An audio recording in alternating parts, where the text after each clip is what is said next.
Global outrage regarding BJP's action against Nupur Sharma. On Sunday, the BJP has suspended one of its spokesperson, Nupur Sharma, and expelled another party member, Jindal, from primary membership of the party over their alleged remarks against Prophet Muhammad.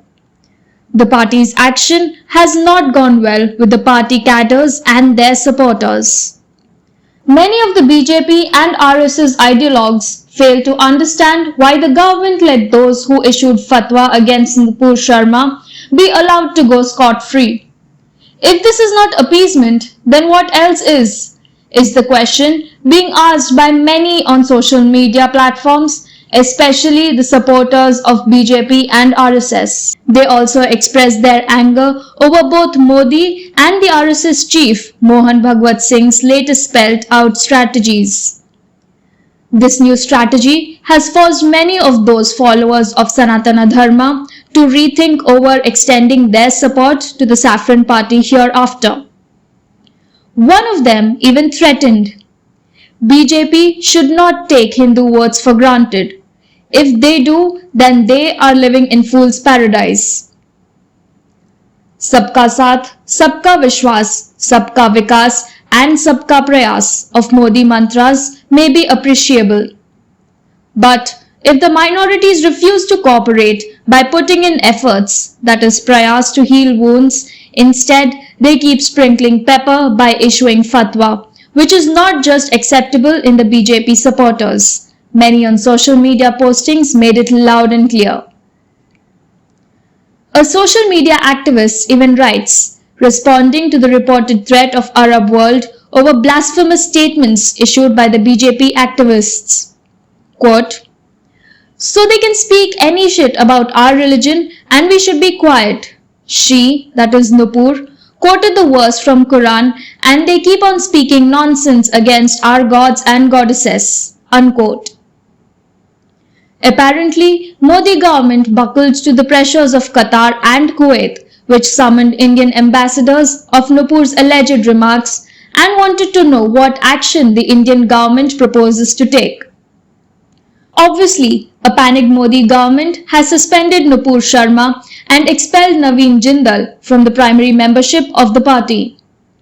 As if this was not enough to please obviously Arab world as well as the West, the RSS chief had issued 8 commandments to its cadres and majority Hindus to be followed, and they are: what is the harm in adding Jesus and Muhammad to 33 crore Hindu gods and goddesses?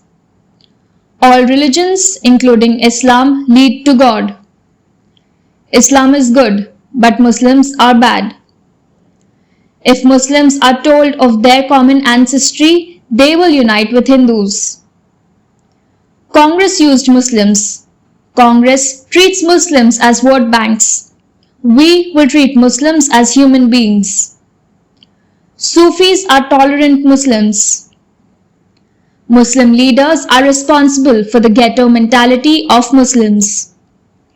And lastly, namaz offered on a disputed site like Ayodhya is not acceptable to Allah.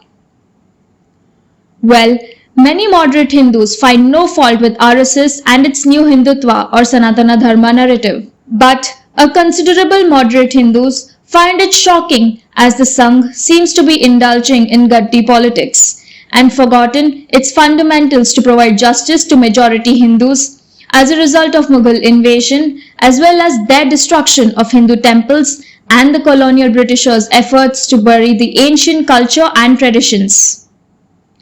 Whether the new narrative being pushed for endorsement among majority Hindus by both the Modi and RSS is likely to be accepted or not can be known only from the upcoming elections to several state assemblies. Some of the hardcore Hindu ideologies, through their blogs on social media platforms, have already unleashed their campaign against Modi and RSS. While admitting that the decision to change the fundamentals of Sanatana Dharma or Hindutva had taken under growing pressure from the West as well as the Arab world, these bloggers are of the firm view that it may prove suicidal to the BJP's future body politics. Meanwhile, the suspended BJP spokesperson Nupur Sharma late on Sunday announced that she is withdrawing her remarks against the Prophet. She claimed that her comments were a reaction to continuous insult and disrespect towards our Mahadev, that is Lord Shiva, as she could not tolerate it. This is MS Purti for Orange News 9 TV.